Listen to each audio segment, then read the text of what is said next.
ఉగ్రవాదం మీద దాడిలో హిందూ సంప్రదాయ విధానాన్ని పాటిస్తుంటాడు నరేంద్ర మోడీ. ఒకసారి మొన్ననే మన దగ్గర మామిడి గిరిధర్ గారు జాతీయవాద విశ్లేషకులు మాట్లాడిన పాయింట్లో ఈ స్పష్టత ఉంది.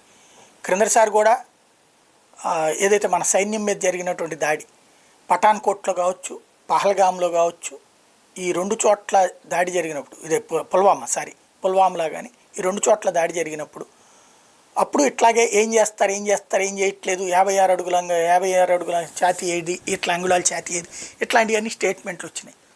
కానీ మనిషి చనిపోయాక దశదిన కర్మలు పూర్తయ్యాక ఆ తర్వాతన అవతల శత్రువు ప్రతీకారం తీర్చుకోవడం అన్నటువంటిది రాజుల కాలం నుండి సంప్రదాయబద్ధంగా వస్తున్నటువంటి అంశం.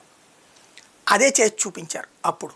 ఇప్పుడు కూడా చూడండి, 13 రోజులు 11వ రోజు దాటిన తర్వాతన అటాక్ జరిగింది.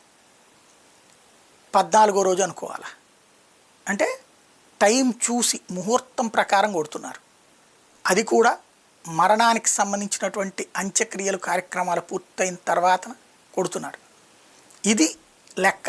ఈ లెక్క తెలుసుకునేటప్పటికి వాళ్ళకి ఈ పద్ధతులు తెలియదు కాబట్టి నడుస్తున్నటువంటి పరిస్థితి. ఇది నెల తిరగకుండానే కూడా అనకూడదు, ఆ దశదిన కర్మలైనటువంటి వారం రోజుల్లోపు సమాధానం జరిగిపోతుంది.